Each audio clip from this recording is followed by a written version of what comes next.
Hello students. तो आज हम नया चैप्टर स्टार्ट करेंगे प्रत्यावर्ती धारा। और प्रत्यावर्ती धारा मैंने जो इससे पहले की जो डेफिनेशंस हैं वो ग्रुप में सेंड कर दी थी कि प्रत्यावर्ती धारा क्या होती है। प्रत्यावर्ती धारा मैंने बताया था कि क्या होता है प्रत्यावर्ती धारा। जब धारा का मान क्या होता है, समय के साथ, जैसे जैसे हम इधर ये समय है, समय के साथ जब हम आगे की तरफ बढ़ते हैं तो उसका मान क्या होता है, आवर्ती रूप से परिवर्तित हो जाता है। यानी कि पहले इतना और फिर ये नेगेटिव साइड में इतना हो जाता है।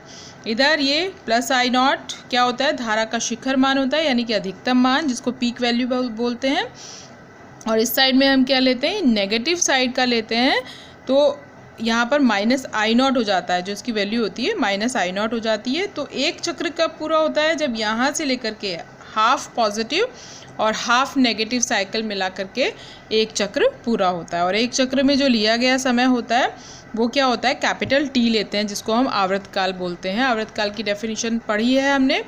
आवर्तकाल किसे कहते हैं कि एक चक्र में या एक चक्कर में लिया गया समय, एक चक्कर में लिया गया कुल समय क्या होता है, क्या कहलाता है, आवर्तकाल कहलाता है। इसी तरह से आवृत्ति भी है। आवृत्ति क्या होती है, आवृत्ति इसकी जस्ट अपोजिट होती है कि एक सेकेंड में जितने चक्र पूर्ण होते हैं उसे क्या कहा जाता है, आवृत्ति कहा जाता है। तो अब हमें स्टार्ट करना है क्या, प्रत्यावर्ती धारा के औसत मान के लिए हमें सूत्र ज्ञात करना है। प्रत्यावर्ती धारा के औसत मान के लिए क्या कि ये हमारे पास में डायग्राम जो अभी मैंने बताया है इसको बनाना है। हाफ चक्र ये और हाफ चक्र ये, यहाँ से यहाँ तक का जो समय है वो कितना है, t है, और ये कितना है, t/2। तो हम स्टार्ट कहाँ से करते हैं, I इक्वल्स टू, प्रत्यावर्ती धारा के लिए समीकरण होती है I equals to I not sine omega t। ये हमारे पास इक्वेशन होती है।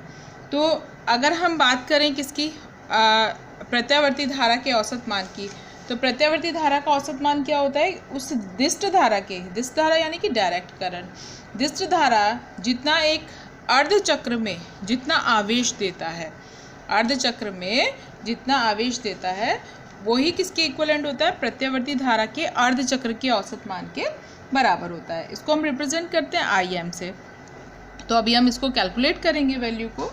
तो I equals to I not sine omega T क्या है, टी समय पर धारा का मान है। आई नॉट पता ही चल गया हमें, धारा आई नॉट क्या होता है, धारा का शिखर मान, ओमेगा टी क्या है, कला यानी कि पूर्णांक है ये। तो यहाँ पर क्या करना है, अभी हमने कहा कि डायरेक्ट करंट जितना आवेश प्रदान कर रहा है, तो आवेश और धारा में क्या संबंध होता है, डी क्यू इक्वल्स टू क्या होता है, आई डी टी। हमने सूक्ष्म समय के लिए लिया है आई डी टी। आई की वैल्यू पुट कर देंगे आई नॉट साइन ओमेगा टी और डी टी, ये इक्वेशन आ जाएगी। अब डी को हमें रिमूव करना है, यानी कि हाफ चक्र के लिए लेना है। तो इसको हम क्या करते हैं, इंटीग्रेट करते हैं। Q इक्वल्स टू हाफ चक्र के लिए ले रहे हैं, हाफ चक्र में कितना है, जो टाइम लिया गया है वो कितना लिया गया है, t/2 समय लिया गया है। तो लिमिट क्या लेंगे, 0 से t/2, क्योंकि 0 से t/2 समय लगा है। ये कितना हो जाएगा, I not sine omega t D t. तो हमें तो t के रेस्पेक्ट में करना है, तो आई नॉट को हम बाहर ले लेते हैं, 0 to t/2 sign omega t D T. और अगर हम बात करें sign omega t D T की, तो साइन ए टी का हमने फॉर्मूला पढ़ा है मैथ्स में, मैथ्स वाले बच्चों को पता होगा।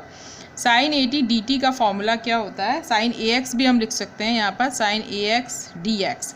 साइन ए एक्स डी एक्स का फॉर्मूला होता है minus cos A x upon ए। तो ये वाला फॉर्मूला यहाँ पर अप्लाई करेंगे, तो ये कितना हो जाएगा, आई नॉट माइनस ए की जगह हमें क्या लेना है, ओमेगा टी अपॉन ओमेगा, और ये लिमिट पुट कर देंगे t/2। ए की जगह क्या लिया, ओमेगा, और टी क्या हो गया हमारा, एक्स की जगह हो गया, यानी कि एक्स हमारा किसको रिप्रेजेंट कर रहा है, ओमेगा टी को। तो ये फॉर्मूला हम इसमें यहाँ पर यूज़ करेंगे, इसको ध्यान रखना है। माइनस कॉमन ले लेते हैं, आई नॉट कॉस ओमेगा टी, साथ ही साथ ओमेगा भी ले लेते हैं, कॉस ओमेगा टी और लिमिट क्या है 0 टू t/2। अभी हमें पता है कि ओमेगा इक्वल्स टू क्या होता है 2π/t होता है, तो हम इसमें वैल्यू पुट कर देते हैं। ये है -I0, ओमेगा की वैल्यू हो गई 2π और t चला गया ऊपर। अब यहाँ पर है कॉस ओमेगा टी, तो यहाँ पर भी ओमेगा की जगह वैल्यू रखेंगे। ओमेगा हो गया 2π/t और यहाँ पर ध्यान देना है कि ये जो है कैपिटल T है और ये है small t, 0 to t/2 -I0t/2π value put करेंगे, पहले अपर लिमिट फिर माइनस करके लोअर लिमिट, तो कॉस 2π/t और t की जगह हमें क्या रखना है t/2, फिर माइनस t की जगह 0 रखना है तो उसको मल्टीप्लाई करेंगे तो पूरा ही 0 हो जाएगा, ये हो जाएगा cos 0।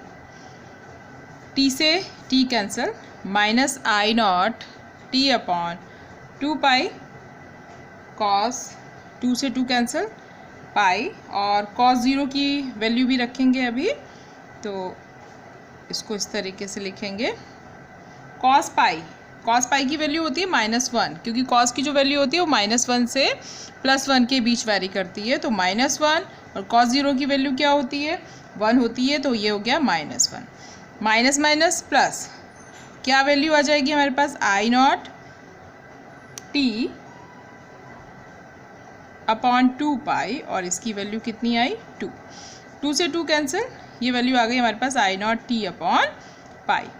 तो ये हमारे पास जो वैल्यू आई है ये किसकी वैल्यू आई है Q की वैल्यू आई है, Q = I0t/π।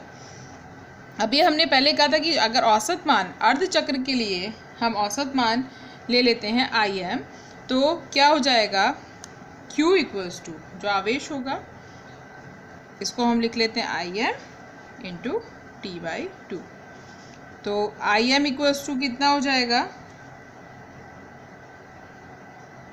I0t/2, सॉरी इसको इस तरीके से लिखेंगे, Q की वैल्यू कितनी आई, ये मुझसे गलत हो गया था, Q की वैल्यू कितनी आई है I0t/π =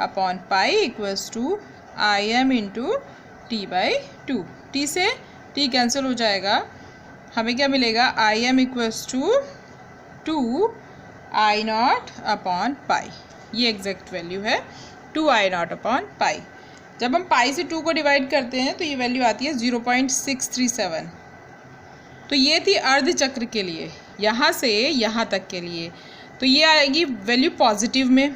अगर हम दूसरे आधे अर्धचक्र की बात करें तो वो वैल्यू आएगी माइनस में, तो वो क्या आ जाएगी दूसरे आधे चक्र के लिए Im डैश = आ जाएगा -0.637 I0, ये आ जाएगा। और अगर हम औसत वैल्यू की बात करें पूरे चक्र के लिए, औसत मान की बात करें तो वो क्या हो जाएगा, हम इन दोनों को जब हम ऐड करेंगे तो क्या आएगा, एक प्लस में एक माइनस में है, तो पूर्ण चक्र के लिए धारा का औसत मान क्या हो जाएगा 0 हो जाएगा, क्या होगा 0। इसी तरीके से हम क्या कर सकते हैं, प्रत्यावर्ती धारा के साथ ही हम प्रत्यावर्ती वोल्टेज की भी वैल्यू फाइंड कर सकते हैं। नेक्स्ट जो करना है वो हमें वर्ग माध्य मूल मान के लिए करना है, लेकिन उससे पहले कुछ डेरिवेशंस देख लेते हैं। ये sin² ओमेगा t का औसत मान, इसकी हमें ज़रूरत पड़ेगी, तो यहाँ पर हम देख लेते हैं कि इसको कैसे निकालना है। ये ज़रूरी नहीं है कि एग्ज़ाम में पूछा जाएगा, लेकिन इसकी और sin2 ओमेगा t के औसत मान की हमें ज़रूरत पड़ेगी, तो ये हम देख लेते हैं कि इसको हम कैसे निकालते हैं। तो sin² ओमेगा t का हमें औसत मान निकालना है, तो पूर्ण चक्र के लिए हम समय लेते हैं t, इसको हम क्या करेंगे लिमिट रख देंगे 0 to t sin² omega t dt, और औसत के लिए हम ये बार बना देते हैं। अब इसको इंटीग्रेशन करने के लिए sin² ओमेगा t का फॉर्मूला होता है। मैथ्स वाले बच्चों को तो कोई प्रॉब्लम नहीं होगी, लेकिन जो बायो वाले बच्चे हैं उनको थोड़ा सा समझना पड़ेगा, तो इसीलिए मैं ये वैल्यूज़ बता रही हूँ। तो ये इसका फॉर्मूला होता है sin² omega t = 1 - cos 2 omega t/2। यहाँ पर ओमेगा t है, मैथ्स में हम पढ़ते हैं ax, तो इसमें कंफ्यूज होने की ज़रूरत नहीं है। तो ये इसका फॉर्मूला है। अब हमें क्या करना है, इंटीग्रेशन करना है। तो 2 तो बाहर आ जाएगा, 1/2t 0 to t, क्या बचा हमारे पास 1 minus cos 2 omega T dt। अब इसको हम सेपरेट करके इंटीग्रेशन करेंगे। 1/2t, ये ब्रैकेट 0 to t, पहले 1 का करेंगे, फिर minus 0 to t cos 2 omega T dt, फिर इसका कर लेंगे। तो सेपरेट करके जब हम इसको करेंगे तो हमारे पास वैल्यू क्या आ जाएगी, 1 का इंटीग्रेशन मैंने पहले भी बताया हुआ है। तो 1 का क्या हो जाएगा, यहाँ पर t हो जाएगा, t, और इसका कितना हो जाएगा, लिमिट रखेंगे 0 to t, cos 2 omega T का प्लस में sine 2 omega T upon 2 omega, जैसे अभी हमने पीछे किया था कॉस साइन का, इसी तरह से कॉस का है, बस वहाँ पर माइनस साइन था, यहाँ पर प्लस है। 0 to t, 2t limit put करनी है। तो लिमिट पुट करने के लिए हम क्या करेंगे, जब हम t में t रखेंगे तो ये तो कैपिटल T माइनस 0 हो जाएगा, तो मैं डायरेक्ट लिख रही हूँ कैपिटल T। इसी तरीके से इसमें से 1/2 ओमेगा हम कॉमन ले लेते हैं, रह गया हमारे पास साइन 2 ओमेगा टी।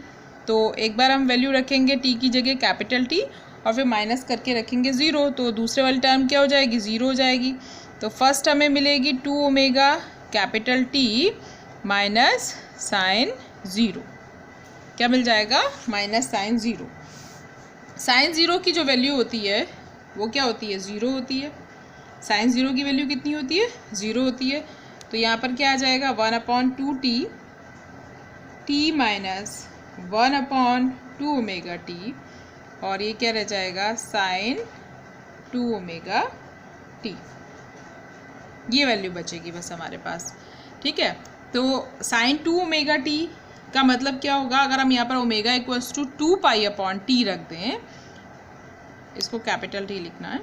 अगर हम ओमेगा की जगह 2π/t रख दें, साइन 2 ओमेगा टी है, तो ओमेगा की जगह हमने क्या रखा, साइन 2π/t इंटू टी से t कैंसिल हो जाएगा, क्या बचेगा, साइन 4π बचेगा, और साइन 4π की जो वैल्यू होती है वो क्या होती है, 0। तो ये जो होल टर्म है ये क्या आ जाएगी, 0 आ जाएगी। तो हमारे पास क्या वैल्यू बचेगी, 1/2t इंटू टी, और t से t कैंसिल, दैट इज़ 1/2।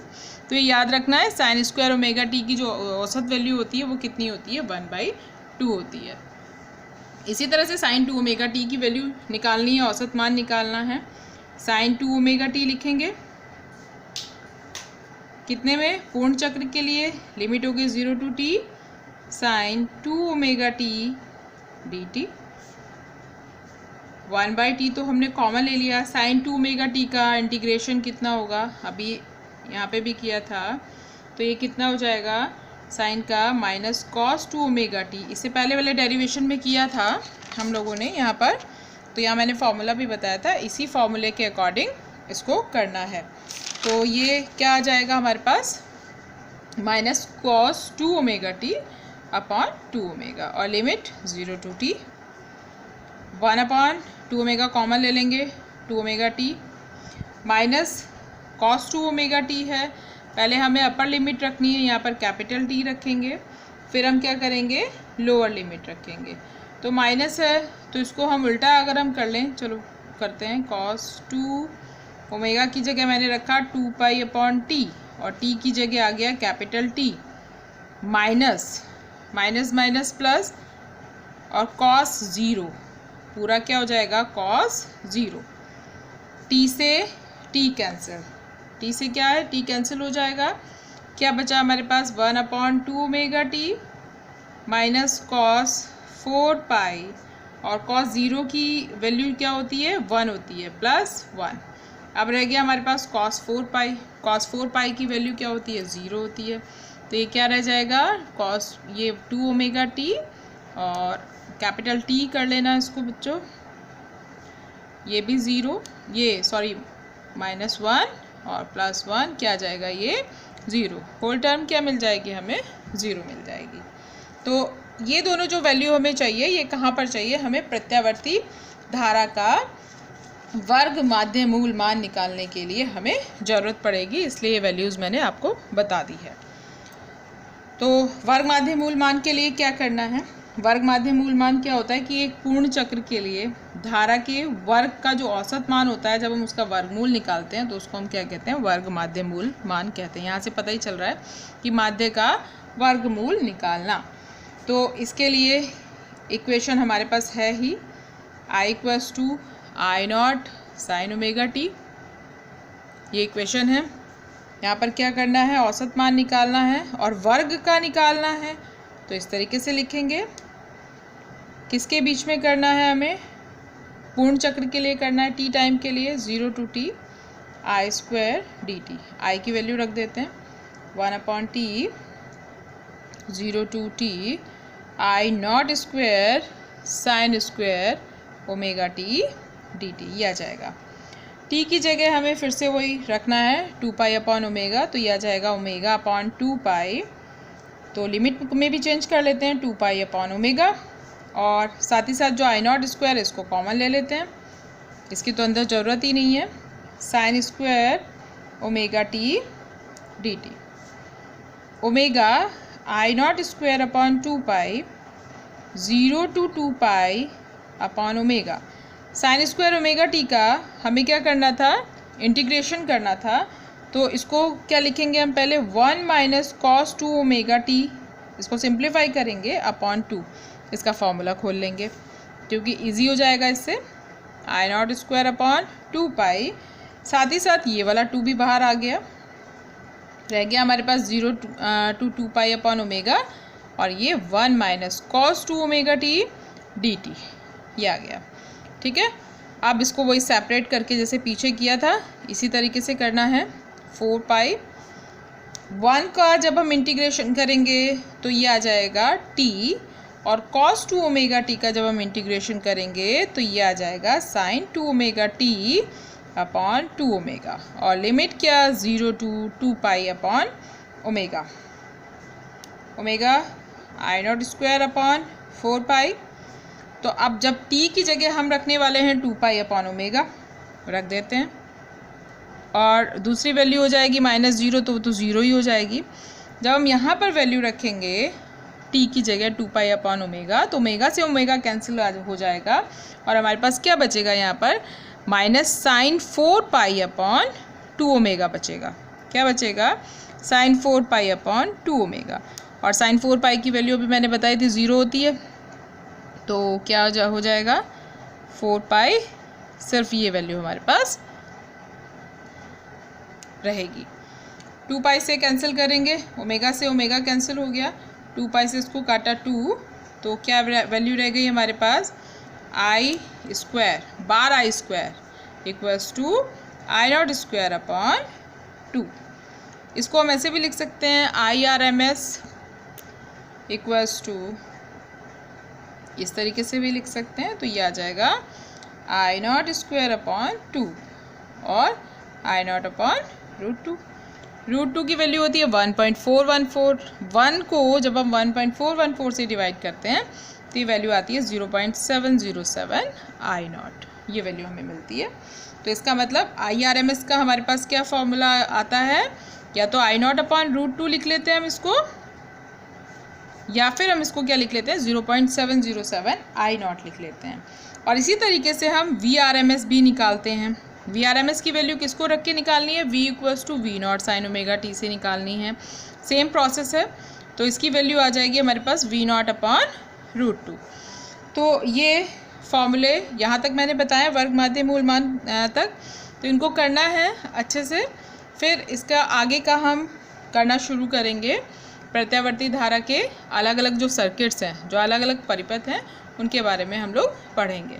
तो इन क्वेश्चंस को समझ लेंगे एक बार, कुछ प्रॉब्लम होगी तो मुझे बता देना।